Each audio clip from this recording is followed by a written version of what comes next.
Nosotros tenemos, para seguir siendo un país independiente y soberano, libre, tenemos que ir a la autosuficiencia energética, igual que a la autosuficiencia alimentaria.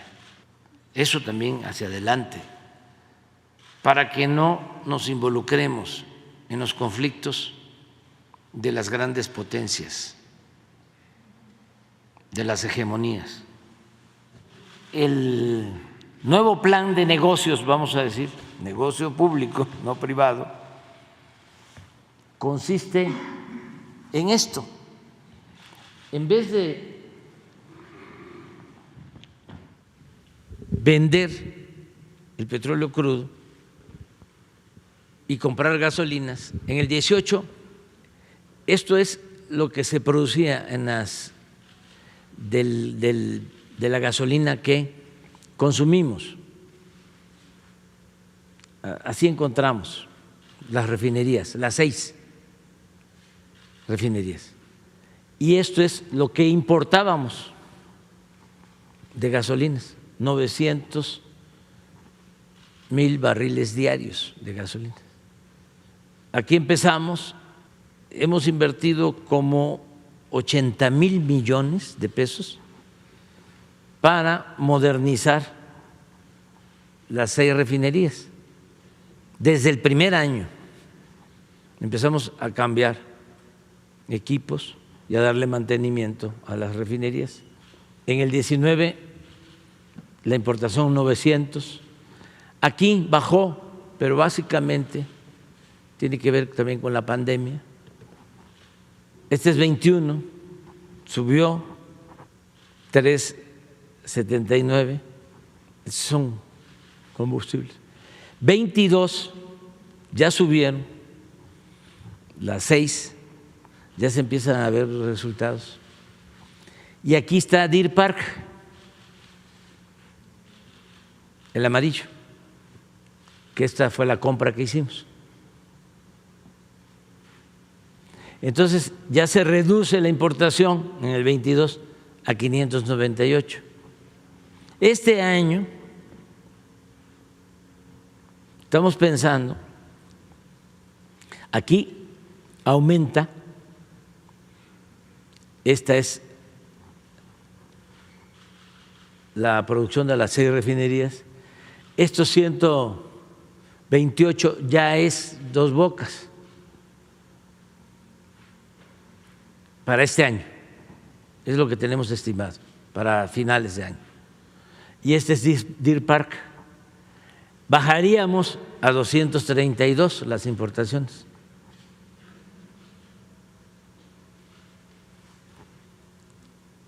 No son tamales de chipilín, pero en esto vamos, en esto vamos.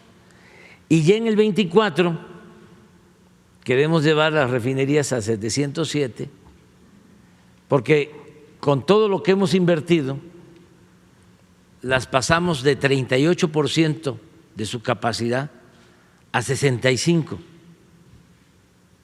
pero seguimos invirtiendo y van a seguir produciendo las 6 refinerías. Ya son 128, 244, nos quedarían 232. El año que viene, estos son los planes, estamos pensando 707 de las 6. Aquí ya entraría una coquizadora de Tula. Esta es una planta como una refinería. Lo que procesa es combustóleo, que lo tenemos que vender más barato, pero además el combustóleo es contaminante. Entonces, con esta planta conquistadora de Tula, este combustóleo se convierte en gasolinas. Tenemos más valor al petrolífero y menos contaminación. Esta planta coquizadora de Tula la encontramos abandonada cuando llegamos, con una inversión de alrededor de 2.500 millones de dólares y teníamos que decidir entre dejarla, que se convirtiera en chatarra, dejar todos los equipos. Algunos se deben de acordar de que cuando trasladaron estos equipos iban quitando puentes y eran unos tanques enormes por la carretera desde Tuxpan a Tula. Pues todo esto se quedó ahí arrumbado y decidimos invertir 2.000 millones de dólares más para terminar esta coquizadora que va a estar este año ya y nos va a dar 67,000 barriles, digo en el 24. Ya iniciamos otra coquizadora en Salina Cruz, también con una inversión de alrededor pues de 80,000 millones de pesos. Esta nos va a dar al inicio 18,000 barriles. Ya vamos a tener la Olmeca con toda su capacidad, 306,000 barriles. Y Deer Park con 262, solo 34,000 barriles de déficit. Este es el plan que tenemos para lograr la autosuficiencia. Estamos pensando que estos 34,000 los podemos sacar de aquí, porque aquí tenemos capacidad para procesar hasta 1.200.000 barriles. Las instalaciones, lo que pasa que estaban completamente abandonadas y hay que invertir, seguir invirtiendo para modernizar las plantas. Si logramos esto es lo que consumimos en México. Entonces, en vez de vivir o de tener ingresos por la venta de petróleo crudo, los ingresos los vamos a tener en el mercado interno, por la venta de gasolinas, de combustible. Es una reconversión. Bueno, todo esto tiene que ver con la industria de la construcción. La industria de la construcción tiene la ventaja de que se hacen estas obras, como también se hacen caminos, se hacen hospitales, se hacen escuelas, trenes, la infraestructura que requiere el país, y se generan muchos empleos. En la construcción de Dos Bocas se mantuvieron alrededor de 35,000 empleos, 35,000 empleos. Claro que donde se está construyendo o se construyó, porque ya se terminó la obra civil, en Paraíso, pues fue una invasión, llegó muchísima gente o llegaba a trabajar mucha gente, porque muchos en camiones llegaban y se iban a dormir a sus pueblos, pero llegaron trabajadores de Hidalgo, del Estado de México, de Veracruz, de Chiapas, ¿no?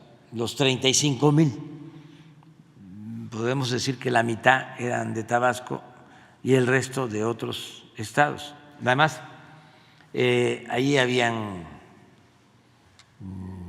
cientos de soldadores y de obreros calificados, muchos técnicos y todo. Ahora es distinto.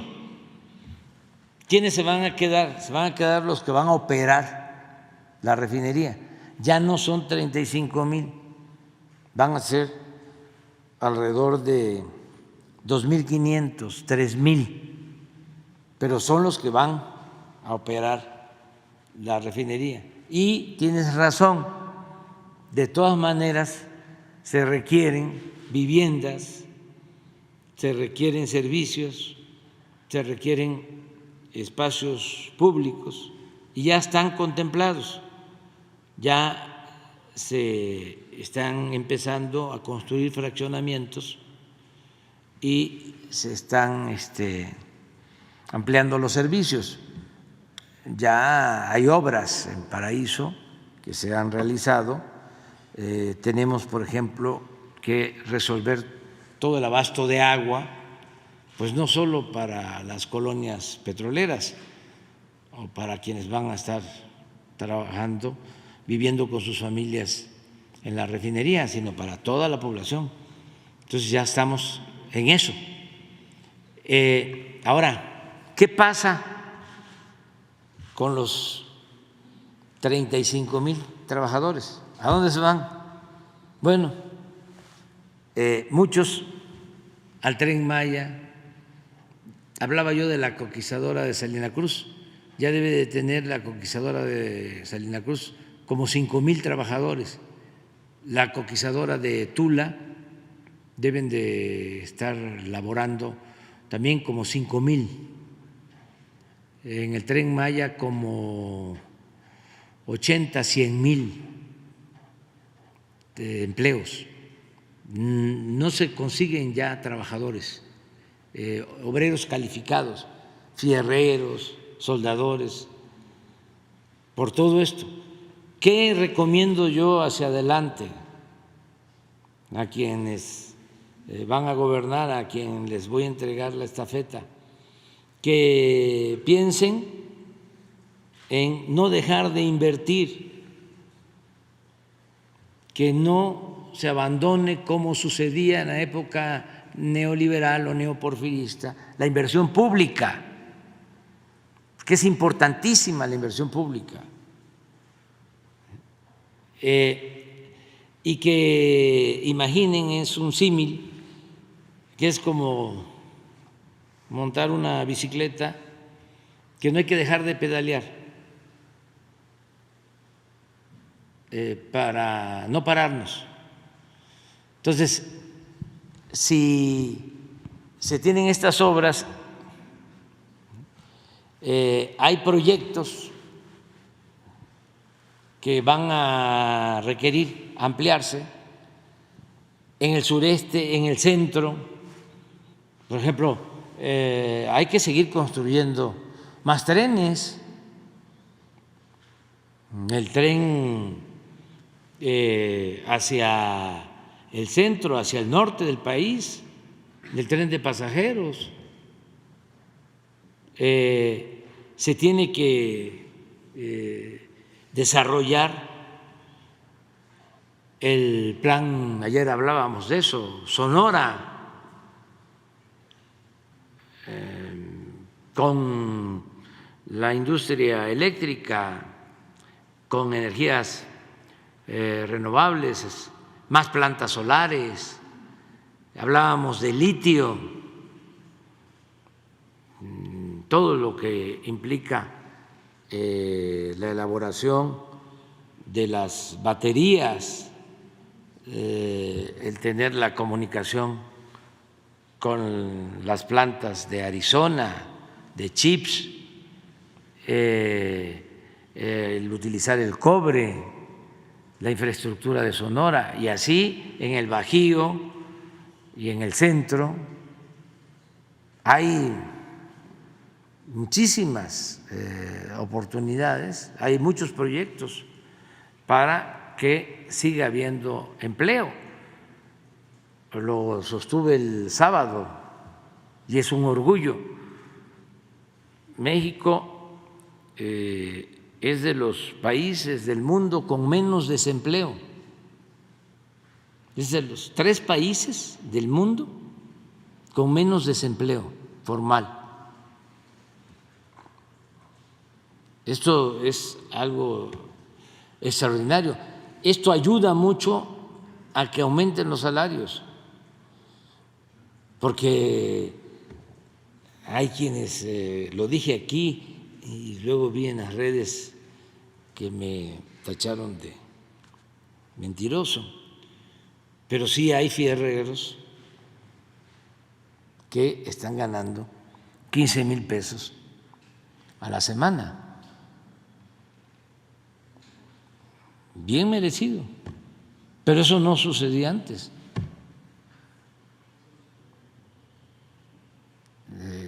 Entonces, sí se requiere seguir adelante y desde luego ir pues construyendo los servicios públicos que son indispensables. Miren esto, no pasaba en décadas. Esto tiene efectos y algo que es importante, que nos ayuda, es que tenemos un porcentaje de la deuda pública contratada en dólares. Entonces, al fortalecerse el peso, nos baja la deuda. Miren esto.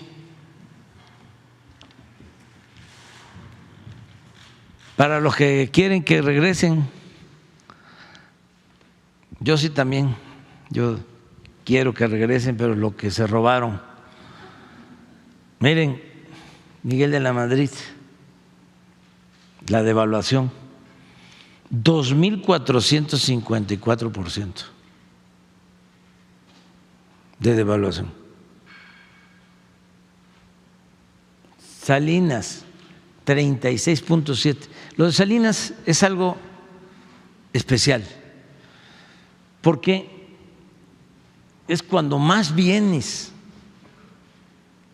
vendieron, bienes nacionales, y en el plan que le llamaban eufemísticamente de desincorporación de empresas no estratégicas, imagínense, las empresas no estratégicas, los bancos, las minas,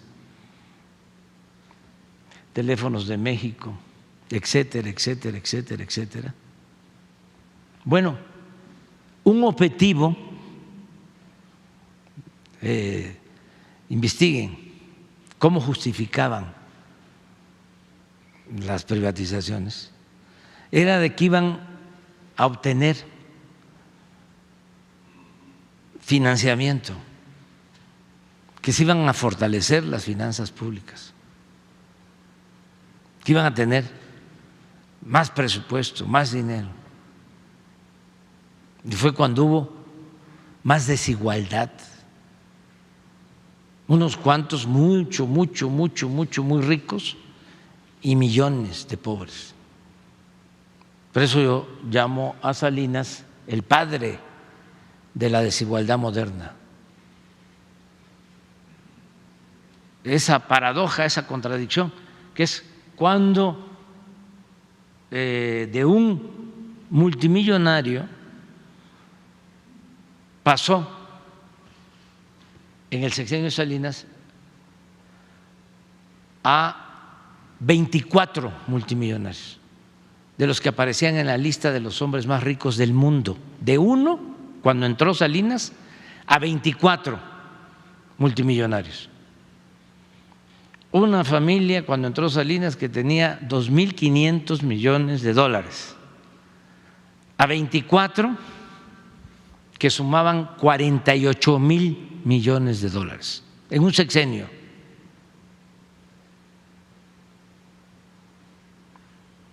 Y todavía con devaluación. Zedillo, 182% de devaluación. Aparte de que fue el que vendió los ferrocarriles, fue el que convirtió las deudas privadas de la fiesta en deuda pública, no de todos, también faltan otros. 182. Fox, el cambio, ¿no? 15% de devaluación. Calderón, 5.3 de devaluación. Peña 43.6 de devaluación. ¿Cómo dijo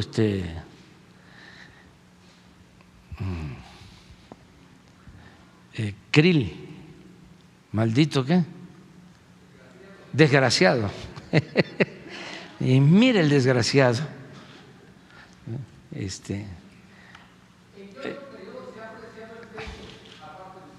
En la época bueno, se apreció y se mantuvo muy fuerte el peso, fue un referente mundial en 2 sexenios, básicamente. Cuando el desarrollo estabilizador, 12 años, sí, pero va más con Ortiz Mena, ¿no? O sea, durante los gobiernos de López Mateos y Díaz Ordaz. Era 12.50. Ya no se puede pensar en 12.50, pero digo, sí es un buen dato.